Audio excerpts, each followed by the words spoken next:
Sebuah virus menyebar membuat manusia yang terkenanya akan kehilangan kesadarannya dan kemudian akan menyakiti diri mereka sendiri, seperti menjatuhkan diri dari atas gedung atau menembak kepala mereka sendiri. Semua ini berawal dari sebuah kota yang tiba-tiba berubah di mana semua orang diam mematung dan berjalan mundur, dan tiba-tiba ia akan menyakiti diri mereka sendiri. Kemudian tiba-tiba di sebuah tempat yang belum selesai dibangun ada salah satu pekerja yang terjatuh dari atas. Tidak hanya satu, setelah itu disusul oleh pria-pria pekerja lain yang menjatuhkan diri mereka dari atas gedung. Seorang pria bernama Elliot yang adalah seorang guru tiba-tiba mendapatkan pesan dari kepala sekolahnya di mana daerah Central Park terjadi serangan teroris. Karena hal itu kemudian sekolah membubarkan anak-anak murid termasuk para guru yang ada di sekolah. Salah satu rekan Elliot mengajak Elliot bertemu di stasiun karena mereka akan keluar dari kota ini untuk mengungsi. Elliot memiliki seorang istri bernama Alma. Mereka melihat berita di mana sebuah racun sudah menyebar di kota ini membuat siapapun yang terkena akan menghabisi diri mereka sendiri. Ternyata tidak hanya Elliot bersama temannya, sudah banyak orang-orang lain yang ketakutan dan akan pergi mengungsi dari kota ini. Racun itu ternyata menyebar melalui tumbuhan ditandai dengan angin yang berhembus kencang. Kemudian mereka yang terkenanya akan tiba-tiba diam mematung, dan tiba-tiba saja akan menyakiti diri mereka sendiri seperti menembak pistol ke kepala mereka. Terlihat beberapa orang yang menembakkan kepala mereka secara bergantian. Mereka yang belum tertular sudah pergi menggunakan kereta ini. Anehnya, tiba-tiba saja kereta berhenti di suatu tempat padahal mereka belum sampai ke tujuan. Elliot mencoba menanyakan kepada para masinis dan masinis itu hanya berkata ini adalah pemberhentian terakhir mereka. Karena kini mereka pun juga kehilangan kontak bersama semua orang. Semua penumpang kini menumpuk di sebuah kafe untuk beristirahat. Salah satu penumpang itu menunjukkan rekaman di mana seorang pria yang tiba-tiba saja memasrahkan dirinya untuk dimakan oleh macan.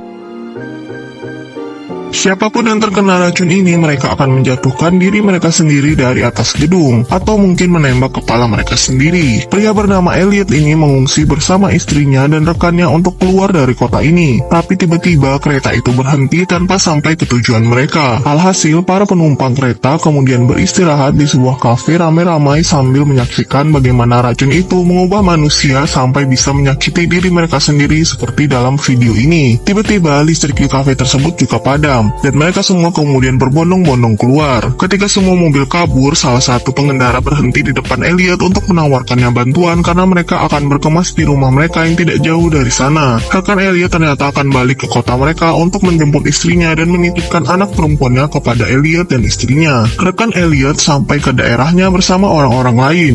Di sana mereka menemukan ada banyak sekali manusia-manusia tergantung di atas pohon. Atap mobil ini yang terbuat dari kain ternyata robek dan membuat udara dari luar masuk ke dalam mobil mereka. Jadilah akhirnya mobil tersebut kemudian melaju kencang dan menabrakkan diri terhadap pohon di depan mereka. Rekan Elliot keluar dari mobil dan kemudian mengambil pecahan kaca untuk menggores pergelangan tangannya. Elliot bersama yang lain akan pergi ke suatu tempat. Namun di jalan di depan mereka ada banyak orang yang sudah tewas. Mereka akhirnya lebih memilih memutar jalan dan ternyata bertemu dengan mobil tentara. Tapi tentara itu sendirian dan seperti ketakutan karena rekan-rekannya sudah tertular virus itu dan sudah tewas semua.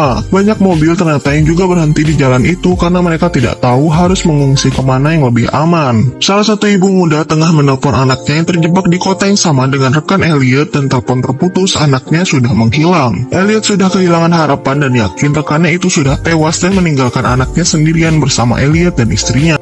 Semua orang tiba-tiba ingin menewaskan diri mereka sendiri karena sebuah angin kencang berhembus di dekat mereka. Sekelompok pengungsi tengah berjalan bersama-sama mencari tempat perlindungan yang lebih aman. Tapi tiba-tiba angin yang membawa virus itu berhembus kencang dan kemudian mulai menularkan salah satu kelompok. Salah satu tentara kemudian diam dan berteriak bahwa senjatanya adalah temannya. Lalu kemudian ia mengeluarkan pistolnya. Dan seketika suara tembakan itu terdengar. Berkali-kali mereka mendengar suara tembakan itu sedangkan kelompok pria bernama Elliot ini masih belum tertular. Elliot memberi ide untuk mereka berpencar ke kelompok yang lebih kecil agar virus itu tidak mengejar mereka. Dan akhirnya benar, ketika angin bertiup, kelompok Elliot bersama istrinya selamat. Elliot bersama istrinya kemudian menemukan rumah tua untuk menjadikan tempat bersembunyi mereka. Ternyata tidak diduga ada seorang wanita sedang duduk di sana. Wanita itu adalah seorang cenayang yang tinggal sendirian. Ia mengajak mereka masuk dan makan bersama. Namun wanita ini memiliki sifat yang aneh di mana ketika mereka akan tidur, ia datang dan menuduh Elliot bersama keluarganya berencana untuk membunuhnya saat tidur. Esok paginya ketika terbangun, tahu-tahu wanita tua itu sudah berada di luar dan tertular virus tersebut. Elliot mengunci seluruh akses masuk, dan wanita itu kemudian memecahkan kaca jendela menggunakan kepalanya, membuatnya berlumuran darah. Tidak ada lagi cara untuk menyelamatkan diri. Pada akhirnya Elliot keluar ingin menghadapi angin virus itu. Istrinya juga ikutan membawa anaknya untuk keluar bersama, tapi ternyata mereka tidak ditularkan virus itu dan akhirnya masih tetap menjadi manusia normal. Bulan-bulan berlalu, kini mereka sudah menjalani hari yang normal di mana virus itu tidak menyebar ke tempat tinggal mereka yang baru. Berita juga menyiarkan bahwa virus itu hanya menyebar di negara mereka hanya di bagian utara, tapi ternyata virus itu kembali lagi di tempat yang berbeda.